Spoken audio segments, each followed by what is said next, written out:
வணக்கம். ஐயா வணக்கங்க ஐயா. ஆ, ஐயா வணக்கம். வணக்கம். எப்பொருள் ஆ யார் யார்வாய் கேட்பினும் அப்பொருள் மெய்ப்பொருள் காண்பது அறிவு. எப்பொருள் எத்தன்மையாயினும் அப்பொருள் மெய்ப்பொருள் காண்பது அறிவு.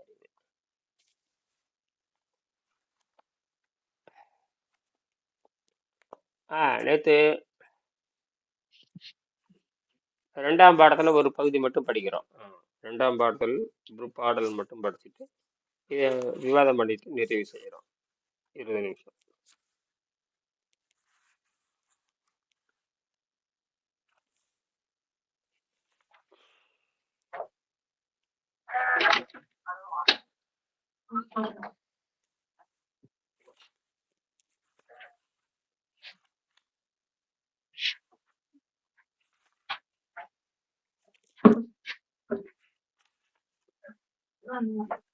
அட்டாங்க யோகத்தில் அட்டாங்க யோகம் அட்டாங்க யோகம் அட்டாங்க யோகம் அதுல வந்து இந்த கீழே அட்டாங்க யோகம் கீழே பார்த்தீங்கன்னா 39வது பக்கத்துல பரமஹம்ச யோகானந்தர் இந்த 2 உணவில்லாமல் வாழும் பெண்களை சந்தித்து பேசுகிறார். இப்ப நவீன புதிய விஞ்ஞானம் என்ன சொல்லுதுன்னா குவாண்டம் பயாலஜின்னு ஒன்று சொல்லிட்டு வருதுங்க.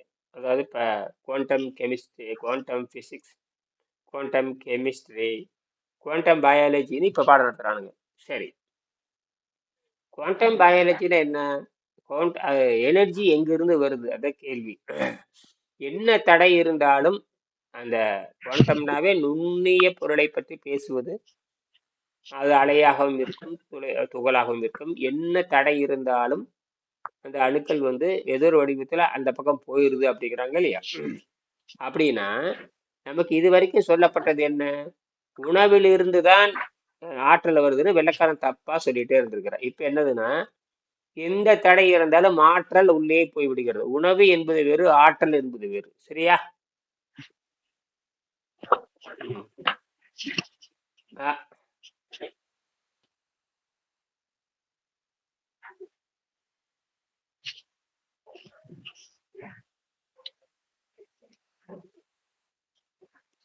நான் சொல்றது புரியுதுங்களா? புரியுது ஐயா. உணவு உணவு என்பது வேறு, ஆற்றல். அப்ப இது வரைக்கும் வெள்ளைக்காரன் தவறாவே புரிஞ்சிருக்கான். நம்ம உணவு சாப்பிடறோம், சாப்பிடல, அது வேற. ஆற்றல் என்பது வேறு. ஆற்றல் தான் ஆரோக்கியத்தை தரும். உணவு ஆரோக்கியத்தை தராதுங்கிறது இந்த குவாண்டம் பயாலஜி. அதாவது குவாண்டம்னா சிறு ஆற்றலை பற்றி படிப்பது. குவாண்டம்னா ஒண்ணும் இல்லை. குவாண்டம்னா சின்ன பொருள். என்னது? மிக மிக சின்ன பொருள். அந்த சின்ன பொருள் வந்து எந்த விதிகளுக்கு கட்டுப்படாது. எந்த விதிகளுக்கும் கட்டுப்படாது. இப்ப நாம வந்து உணவு பழக்கத்துக்கு கட்டுப்படணும்னு அவசியம் கிடையாது. உணவு பழக்கத்துக்கு கட்டுப்படணும்னு அவசியம் கிடையாது. நம்ம உணவு பழக்கத்தை மாத்திட்டே போறப்போ நமக்கு ஆற்றல் தான் முக்கியமே தவிர உணவுப் பொருள் முக்கியம் கிடையாது. என்னது? உணவு பழக்கம் முக்கியம். எது நமக்கு முக்கியம்? ஆற்றல். ஆற்றல் எங்கிருந்து வருது? இயற்கையிலிருந்து வருது. இப்ப நாம சொல்றோம், நாம நைட்ரஜன் புரோட்டீனா மாறுது, ஆக்சிஜன் ஆற்றலா மாறுது, ஆர்கன் ஒரு ஒரு ஒரு வாயு இருக்கு, அது சக்தியா மாறுது. இது வேற கார்பன் மாலிகூல். கார்பன்கிறது ரொம்ப கரித்தூள். அந்த தூள் வந்து கண்ணுக்கு தெரியாத துகள்கள்லாம் இருக்கு. இதெல்லாம் சேர்ந்து நமக்கு உள்ள போயிருது. எப்படி போகுதுன்னு குவாண்டம் பயாலஜி அப்படிதானே சொல்லுது. குவாண்டம் பயாலஜி என்ன சொல்லுது? குவாண்டம் பயாலஜின்னா அந்த எந்த தடையும் இல்லாமல் ஆற்றல் அந்த உடலுக்குள்ள புகுந்து விடுங்கிறான். அப்படின்னு உடம்புக்கு எப்படி போகுது? அதே தானே. அதே தான் ஆற்றல் பயணி. அப்ப விலங்கு போய் சொல்றியா? விலங்க சொல்றியான்னு கேட்கறேன். பயாலஜினா உயிரினம். பயாலஜினா உயிரினம். அப்ப உயிரினத்துக்கு எங்கிருந்து ஆற்றல் உள்ள போகுது? இப்பதான் நான் திருப்பி வரோம். இதுதான் இது பரிணாம அறிவியல் அடிப்படையில் மனிதனுக்கு சக்தியை வெளியே இருந்து எடுத்துக்கொள்கிறான். இப்ப நான் இதுக்கு புது தலைப்பு ஒன்று போட போறேன். அதாவது எவல்யூஷனரி குவாண்டம் பயாலஜி அப்படின்னு நான் இந்த எதுல போட்டிருக்கேன்? செயற்கை நுண்ணறிவுல. நாம கொடுக்கிற தலைப்பு அது அப்படிதான் இருக்கு. நீ நேரடியா கேட்டா தெரியாது. நாம ஒண்ணு கொடுத்து நம்ம ஏற்கனவே பேசி வச்சிருக்கணும். ஏற்கனவே இந்த செயற்கை நுண்ணறிவுங்கிறது அதுக்கு ஒரு அறிவு மாணவக்க சூடு சொரணை எதுவும் கிடையாது. அது ஒரு செயற்கை நுண்ணறிவு. ஏற்கனவே இருக்கிற பழைய தகவல்களை அதை நேத்து வரைக்கும் இருக்க இன்னைக்கு கொடுக்குற தகவல் அதுக்கு தெரியாது. நேத்து கொடுத்த தகவலை வைத்துக்கொண்டு அது பேசும். ஆதாரத்தை கொடுத்தா அதை திருத்தும். இப்ப வந்து உணவு பழக்கத்தினால் ரத்தம் கெட்டு போகிறதுன்னு சொன்னா ஆமா ஆமான்னு சொல்லும். உணவு தேவைன்னு சொன்னா கட்டாயம் தேவைன்னு சொல்லும். ஏற்கனவே சொல்லி வச்சிருக்குது அதுல. அதான் அந்த அந்த காட்டு பிராண்டிகள் எழுதி வச்சிருக்கானுங்க. ஏற்கனவே ஏன்னா அது செயற்கை நுண்ணறிவுக்கு என்ன தெரியும், என்ன என்ன டாட்டா, அது என்ன புள்ளி விவரம் இருக்குது, என்ன எழுதப்பட்டிருக்கிறதோ, என்ன கட்டுரை இருக்குதோ அதை வாசிச்சு பதில் சொல்லும். ஆனா நாம என்ன சொல்றோம், இல்ல அர்னால்ட் எகரட் இப்படி சொல்லி இருக்கிறார், வெங்கடேசன் இப்படி சொல்லி இருக்கிறார், நாம் இப்படி இப்ப நம்ம தினம் பண்ற விவாதத்துல அதை தூக்கி போடுறோம். நம்ம என்ன விவாதம் பண்ற டைம், இப்ப நம்ம ஒரு 5 நிமிஷம் பேசி போட்டோம்னா இத்தனை நிமிஷத்துல என்ன பேசுற, இத்தனை முன்னாடியில் என்ன பேசுறேங்கிறதெல்லாம் இந்த கூகுள் ஜெமினி அப்படியே சொல்லுது. ஆங்கிலத்துல சொன்னாலும் சொல்லுது. அப்படியே ஒரு வினாடியில படிச்சுக்கிட்டு இந்த இடத்துல இப்படி சொல்லிக்கிறேன் இல்ல பதில் நீங்க போட்டு பாருங்க, கூகுள் ஜெமினில போட்டு பார்த்தா ம். அப்படியே சொல்லுது. இதான் நீங்க முயற்சி பண்ணி பார்த்தா தான் தெரியும். என்னது முயற்சி பண்ணி பார்த்தா தான் தெரியும். இல்லாட்ட தெரியாது. இல்ல இப்ப பாரு இந்த தன்மீன்கன் ஒரு ஒரு மாலிகுல் ஒரு மூலக்கூல் இருந்து இப்ப எல்லாரும் 0.6 வாட்ஸ் 600 மில்லி வோல்ட்டு எடுத்து காமிச்சிருக்காங்க. ஒரு இங்க சென்னையில கூட ஒருத்தர் பண்ணிட்டு இருக்காரு. நான் சொன்னா அந்த அணுவை பற்றி ஆராய்ச்சி பண்ணுங்க. எதனால இந்த 0.6 வோல்ட் 10 வச்சா 6 வோல்ட் வருது, அப்புறம் எதனால அந்த இது எல்இடி எரியணும், எல்இடிங்கிறது அந்த போட்டானே வெளிச்சமா மாத்துது, அது எப்படி கடந்து நாம அது பிறகு ஒட்டக்கிது பாருங்க எல்லாத்தையுமே. ஏதோ தொடர்ந்து மின்சாரம் வருது, ஏன் வருது, அந்த மாதிரி 6 வோல்ட் மின்சாரம் மொத்தமா உற்பத்தி ஆகுது. அது எல்இடி எரிச்சுமா உடனே 2 வோல்ட்டுக்கு போயிருது. அந்த 2 வோல்ட் தொடர்ந்து எரிஞ்சிட்டே இருக்குது, குறையவே மாட்டேங்குது. ஆச்சரியமா இருக்கு. இப்போ கூட அதை ஆராய்ச்சி பண்றேன், ஏன் குறைய மாட்டேங்குது. 6 வோல்ட் உற்பத்தி ஆகுது, அப்படியே படிப்படியே குறைஞ்சு 2 வோல்ட்டுக்கு வருது. இந்த 2 வோல்ட் தொடர்ந்து எரிஞ்சிட்டே இருக்குது. கழட்டி விட்டா அடுத்த வினாடி சர்ற ஒரு 10 15 20 30 செகண்டுக்குள்ள 4 வோல்ட்டுக்கு போயிருது, 4 வோல்ட்டுக்கு போயிருது அட்டை வினாடி. அப்ப இது எப்படி சமப்படுத்தி கொள்கிறது, இங்கதான் என்னன்னா குவாண்டம் பயாலஜி, இந்த குவாண்டம் பிசிக்ஸ் வேலை செய்யுது. ஆற்றலை இழந்துவிட்ட ஆற்றலை மீண்டும் தன் பின்னோக்கி இழுத்து சமப்படுத்திக் கொள்கிறது. செலவானது என்ன பண்ணுது, திருப்பி பின்னாடி இழுத்துக்குது, போனதை இழுத்துக்குது, போனதை இஷ்டக்குது. இது செஞ்சு பார்த்தா தான் தெரியும். என்னது செஞ்சாதான் இதெல்லாம் தெரியும். இதெல்லாம் எந்த விஞ்ஞானி ஏமாத்த முடியாது, செய்து பார்த்தால் தான் தெரியும். நாம செய்யாம உட்காந்துட்டோம்னா ஒண்ணும் தெரியாது. இதுக்கு ஒரு உதாரணம் சொல்லியிருக்கேன். இப்ப இந்த ஒரு நீங்களும் அந்த இது வாங்கி வச்சிருக்கீங்க, மல்டிமீட்டர் வாங்கி. இப்ப இன்னும் இவர் ஒரு விஞ்ஞானி தான், இவர் ஒரு என்ஜினியர் தான், சங்கர். அவரு கூட சொல்லியிருக்கேன், அது எப்போ செய்வாரு. நமக்கு தேவை குறைஞ்சபட்சம் ஒரு சொட்டு தண்ணி தான் நமக்கு தேவை, அவ்வளவுதான். ஒரு சொட்டு தண்ணி, ஒரே ஒரு சொட்டு தண்ணி தான் தேவை. ஒரு சொட்டு தண்ணி, ஒரு அலுமினிய கம்பியும், ஒரு செம்பு, ஒரு பின்னூசி மாதிரி கிணத்துல, பின்னூசி கிணத்துல இருக்கணும். அலுமினிய கம்பி ஒரு பின்னூசி கிணத்துல இருக்கணும், குண்டூசி கிணத்துல இருக்கணும். என்னது அலுமினிய கம்பி குண்டூசி காணும், சும்மா 10 சென்டிமீட்டர்ல இருக்கணும். அலுமினிய கம்பி இருக்கணும், ஒரு செம்பு கம்பி. இது வந்து 1ல இருந்து வரக்கூடிய மின்சாரம் வச்சு பாருங்க. நீங்க கேள்வி எப்படியே அப்படி மின்சாரம் வருது, இதை வச்சு என்ன செய்யலாம், இது ஏன் குறையுது, ஏன் குழந்தைகளுக்கு செஞ்சு காட்டுங்க, இது ஏன் குறையுது, ஏன் ஏன்னா உலகத்திலே வந்து 10 ரூபா செலவுல அணு ஆராய்ச்சி பண்ற ஒரே ஆள் இனியன் தான். ஏன்னா அணு 3 தான் இருக்குதுங்கிற, அடிப்படை அணு 3 தான் இருக்குதுங்கிற. எலக்ட்ரான்ங்கிற ஒரு அணு இருக்கு, புரோட்டான்கிற ஒரு அணு இருக்கு, நியூட்ரான்கிற ஒரு அணு இருக்கு. இந்த 3 சேர்ந்துதான் கட்டமைக்குது. இந்த 3 தான். அதுக்குள்ள சின்ன சின்ன துகள் நிறைய இருக்கு. அது 300 துகள் 250 துகள்ங்கிறாங்க. சரி, நான் திருப்பி இந்த இது உடம்புக்கு வர்றேன். இதே துகளால் ஆக்கப்பட்டதுதான் என்னது, மனித உடல். இது வரைக்கும் தவறான கணக்கு போட்டுக்கிட்டு உடம்புக்கு இந்த உணவு பழக்கத்தினால்தான் ஆற்றல் வருதுன்னு சொல்றேன். இது அடிப்படையே தப்பு. அது வெளியிருந்து வரக்கூடிய கதிர்வீச்சு, எங்கிருந்து கதிர்வீச்சு வருது, நமக்கு கோள்கள் வந்து நட்சத்திரம் தான் அடிப்படை. நட்சத்திரம் தான் அடிப்படை.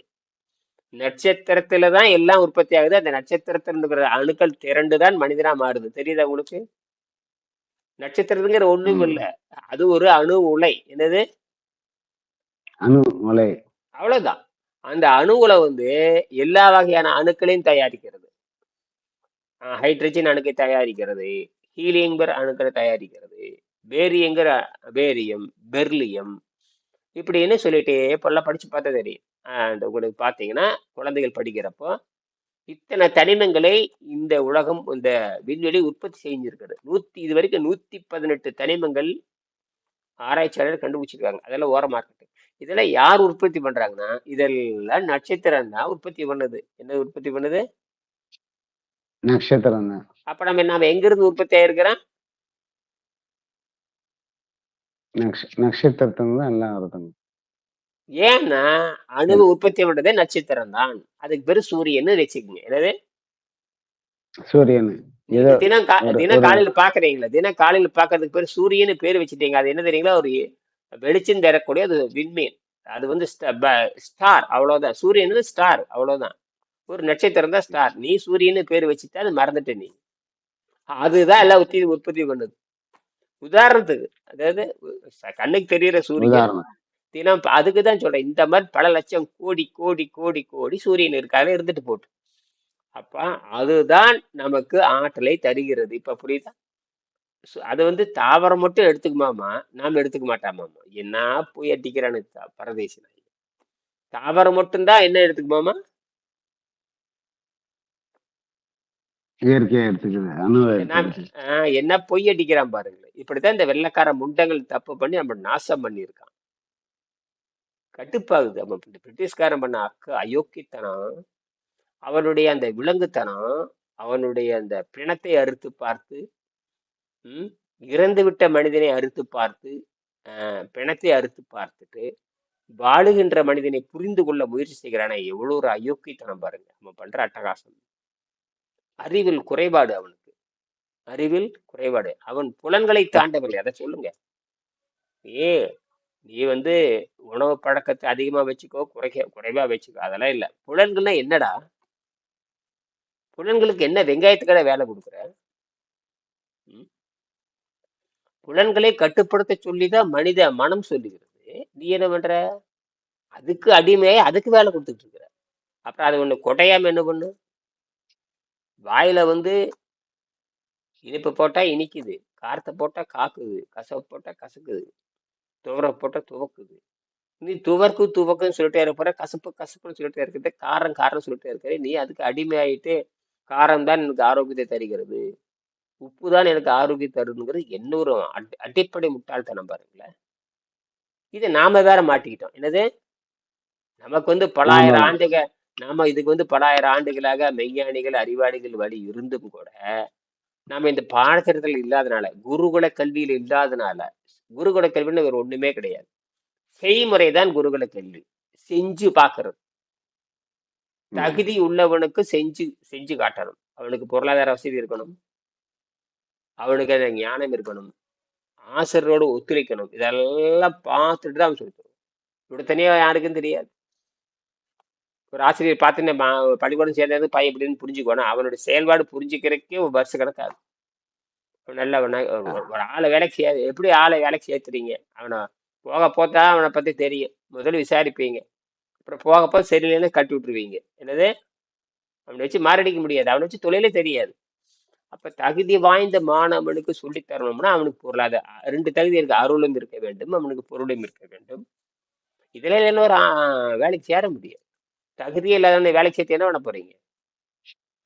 சாராயம் போடுறவன், தண்ணி குடிக்கிறவன், அவனெல்லாம் வச்சு நீங்க வந்து என்ன ஒரு வேலைக்கு ஆளை சேர்த்தனோம்னா அதை ஏன் அவ்வளவு தகுதி பாக்குறீங்க? ஏன்னா இல்லாட்ட என்ன ஆகும்? அந்த தொழிலே கெட்டு போயிடும். ஆனால் இந்த வெள்ளைக்காரன் என்ன பண்ணியிருக்க? இந்த தப்பு பண்ணியிருக்கான். அப்ப இது கடைசி பக்கத்தை படிக்கிறோம் இந்த இடத்துல. அப்ப தெரசா நியூமான் 1898, அதாவது தெரசா நியூமான்கள் ஒரு உணவு இல்லாமல் வாழும் பெண்மணி. அவரை போய் நேர்ல போய் சந்திக்கிறார். யாரு? இந்த யோகானந்தர், கிரியா யோகத்தை சேர்ந்த யோகானந்தர் நேர்ல பார்த்துட்டு அவரை பற்றி விசாரிக்கிறார். அப்படின்னா நமக்கு சான்று, ஏகப்பட்ட சான்று இருக்குது. ஆனால் எப்படி அதை ஒழுங்கா கொண்டுட்டு வர்றதுங்கிறத நம்ம இப்ப கண்டுபிடிச்சு வெங்கடேஷன் நமக்கு ஒரு 25-30 வருஷத்துக்கு முன்னாடி நமக்கு கொடுத்துட்டு போயிருக்காரு. ம். இதை பத்தி நீங்க ஒரு பார்வை பார்த்துட்டு எனக்கு சொல்ல முடியுங்க? நேரமாச்சு. 2 நிமிஷம் முடிச்சுக்கலாம் வகுப்பு. எத்தனாவது? 2வது பாடம் தானே ஐயா? 2வது பாடத்துல 39ஆம் பக்கம், 40ஆம் பக்கம், 39, 40 படிங்க. பரவாயில்ல, ஓரளவுக்கு தமிழ் படிக்கிறீங்க. சங்கர் கூட படிக்கலாம். படிக்கிறேங்க ஐயா. இவ்வளவுதான். அந்த பக்கத்தை முடிச்சு நிறைவு செய்யுங்க. கேள்வி கேட்டு முடிச்சுக்கலாம். இது மக்களுக்கு போய் சேரணும், அவ்வளவுதான். நமக்கானது கிடையாது. நம்ம வந்து விளங்கிக்க, நம்ம தான் எப்படி என்னென்ன படம்னு சொல்லியாச்சு. அதுல ஏதாவது சந்தேகம் இருந்தா கேட்கலாம். இப்போ இந்த பாடத்தை இப்போ போட்டு போட்டு போட்டு 47 பாடத்தை நம்ம முடிச்சாகணும். 47 பாடத்தை முடிச்சாகணும். திருப்பி திருப்பி முடிச்சாகணும். இது உலகத்துக்கு போகுது, மீண்டும் மீண்டும் மக்களுக்கு தான் போகுது. இது மக்களுக்கான பாடம், நமக்கானது பாடம் கிடையாது. நீங்க தெரிஞ்சுக்கிறீங்க, நீங்க பாடம் நடத்துறீங்க, நீங்க என்ன புரிஞ்சுக்கிறீங்கன்னு உலகத்துக்கு சொல்லணும். எங்கிட்ட சொல்றீங்க, இது பதிவாகுது. என்னது எங்கிட்ட சொல்ல, இது பதிவாகுது. எங்க போய் சேருது? யூடியூப்ல ஏறுது, உலகத்துக்கு போகுது. நீங்க ஆதாரம் இல்ல ஆதாரம் இல்லன்னு கேக்குறீங்க இல்லையா? யூடியூப் தான் நமக்கு ஆதாரம். என்னது? யூடியூப், பேஸ்புக் தான் ஆதாரம். வேற எது நமக்கு ஆதாரம்? வாட்ஸ்அப்ல போடுறத கூட அது தண்டம். அது எங்கேயோ போகும். வாட்ஸ்அப் போட்டு எத்தனை பேர் பார்த்துருக்குறான்? யூடியூப் போட்ட காட்டு கூட போலீஸ்கார ஒருத்தர் பேசியிருக்காரு. 5 நிமிஷம் பேசுறதுக்கு 1000 ரூபாய் கட்டியிருக்காரு. இன்னைக்கு கூட நான் சொல்லியிருக்கேன். காவல்துறைக்கு சொல்லி தருவேன். ஆனா காவல்துறைகள் வந்து அந்த ஓய்வுல தான் செய்ய முடியுமா? நீங்க வேலையில உட்காந்து கேட்டேன்னு வர்றவெல்லாம் வேலையில இருந்துட்டு கேட்டேன்னு வர கேள்வியெல்லாம் கேட்பான். அதுக்கு சம்மதமான்னு இல்ல, நான் வந்து தெரிஞ்சுக்கிறேன். 1000 ரூபாய் கட்டிட்டு ஒரு 3 நாளைக்கு வகுப்பு நடத்துவேன், அதோட சரி. அதுக்கப்புறம் தான் அவங்க எல்லாமே. நேற்று அந்த நான் வீடியோ ரெக்கார்ட் பண்ணல, அது நேற்று அந்த இடம் இல்லாத ரெக்கார்ட் பண்ணல. சரி, இப்ப அது படிச்சிருங்க, அப்படி நேரமாகும். 1900 அதே படிங்க. தெரசா நியூமான் 1898ஆம் வருடம் ஜெர்மனியில் பிறந்தவர்.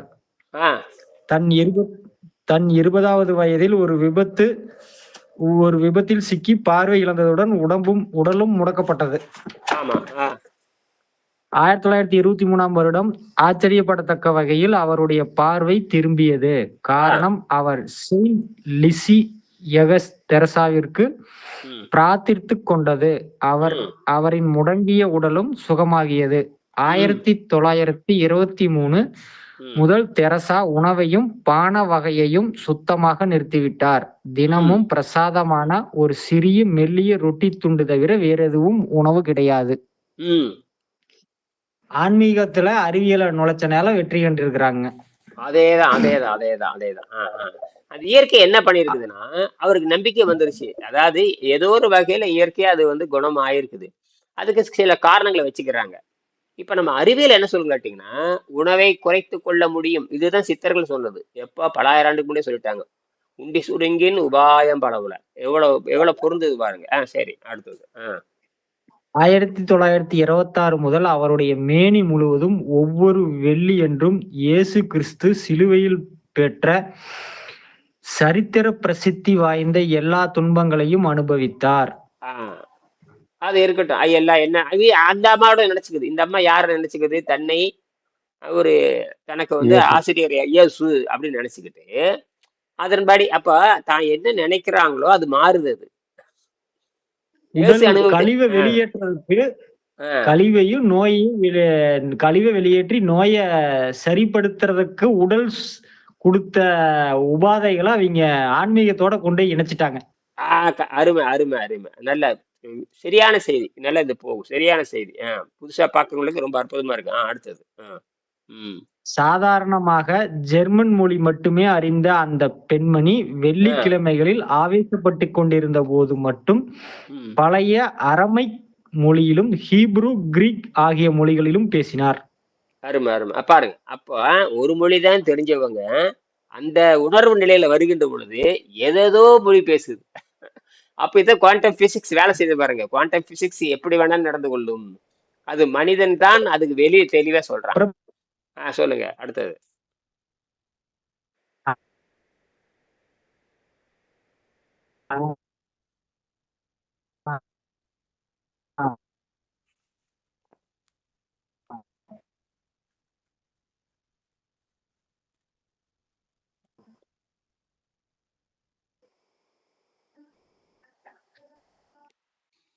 நீங்கள் எதையும் சாப்பிடுவதில்லையா? பதில்: இல்லை. காலை 6 மணிக்கு ஆராதிக்கப்பட்ட சிறிய மெல்லிய ரொட்டி துண்டு தவிர.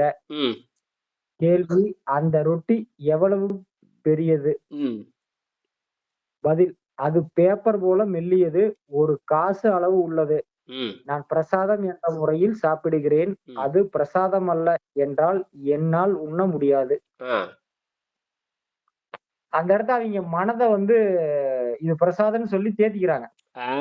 பிரசாதம் சொல்லி தேத்திக்கிறாங்க. அத நம்பிக்கை அதில் வச்சிடுறாங்க. எனக்கு அது இல்லைன்னா சாப்பிட முடியாது, அது கூட தேவையில்லைங்கிறது அர்த்தம். ஆனா அது நம்பிக்கை வச்சிருக்கிறாங்க. எனக்கு அது இருந்த காட்டி தான் அந்த நம்பிக்கை அதில் வச்சுட்டாங்க. சரிதான் அது அவர் ஆன்மீக நம்பிக்கை. சரி, ரைட். அருமை அருமை. மக்களுக்கான செய்தி.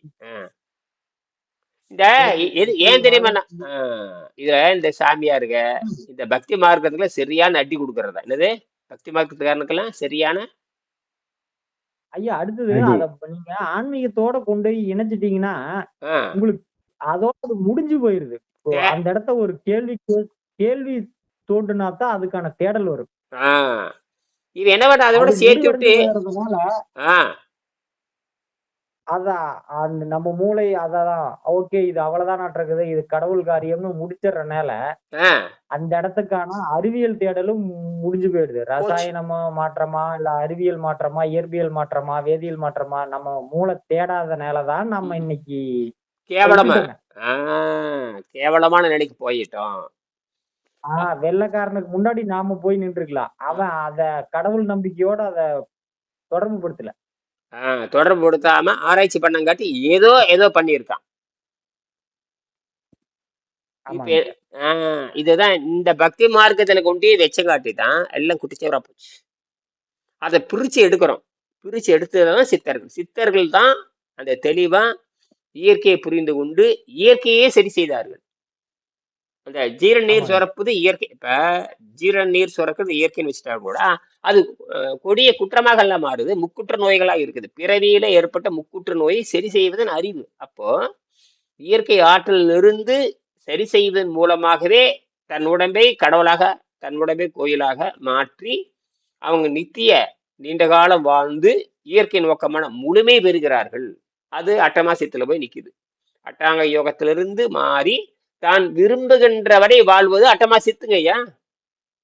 அட்டாங்க யோக தான் விரும்புகின்ற வரை வாழ்வது அட்டமாசித்து. சாதாரண விஷயம் இல்ல. நோயை வெல்வது சித்து. என்னது சித்து விளையாட்டு. விளையாட்டு இல்லைங்க. நீங்க பண்றது எவ்வளவு பெரிய பயரம் தெரியுமா? அது பல லட்சம் கோடி கொடுத்தாலும் கிடைக்காது. அம்பானிட்டு இருந்த மொத்த பணம் கூட என்ன அம்பானி நோயில தாங்க சாக போறான். அம்பானி எது சாவான்? மனிதன் தானே, நோவல் தான் சாவான். கொடிய நோயில சளி நோயில சாக போறான். இன்னைக்கு நாளைக்கு சாக போறான். நமக்கு தெரியாது. மோடியா இருந்தா என்ன, ஸ்டாலினா இருந்தா என்ன, எம்ஜிஆரா இருந்தா என்ன, யாரா இருந்தானே எல்லாம் நோவலும் சாப்பிட்றோம் தானே எல்லாமே. ஏன்னா அவனுக்கு கலைகள் தெரியாது. அவனுக்கு கலைகள் தெரியாது. அம்பானிக்கும் கலைகள் தெரியாது. இப்ப இருக்கிற மோடிக்கும் கலை தெரியாது. இப்ப இருக்கிற ஸ்டாலினுக்கும் தெரியாது. யாருக்கும் எவனுக்கும் தெரியாது. அப்ப இந்த கலையை கத்துக்கொண்டால் மட்டும்தான் நாம் இந்த ஆன்மீகம் என்று சொல்லி சிக்கல் இருந்து விடுதலை பெற்று, ஆன்மீகம் என்பது முதல் படி. ஆனா அந்த சிக்கலை நீ மாட்டிக்கிட்டு என்ன பண்ற, உன் வாழ்க்கையை முடிச்சுக்கிற. அது மேற்கு நாட்டு மதங்கள் சுத்த மோசம். மேற்கு நாட்டு மதங்கள் அறிவுக்கு சம்மந்தமே இல்லாம மாட்டிக்கிச்சு. அது ரொம்ப நம்மளதையாவது கேள்வி கேட்கிறோம். உண்டுன்னு பேசுறான், இல்லைன்னு பேசுறான். உருவாய் அருவாய் உளதாய் இளதாய் இல்லையா, வானாகி மண்ணாகி வழியாகி ஒளியாகி இருக்கிறாயா இல்லையா, இந்த ரெண்டு மாதிரியும் இருக்கிற நீ அப்படி நமக்கு உரிமை இருக்கு. இந்தியாவிலேயாவது இத்தனை கேள்வி கேட்கற உரிமை இருக்கு. ஆனால் மேற்கு நாட்டு மதத்துல ஒரு உரிமையும் கிடையாது. என்னது ஒரு உரிமை? ரொம்ப கொடுமை. இந்த கொடுமையை மறு ஆய்வு பண்ணுவோம். சரிங்களா? நன்றி. வணக்கம். நன்றிங்க.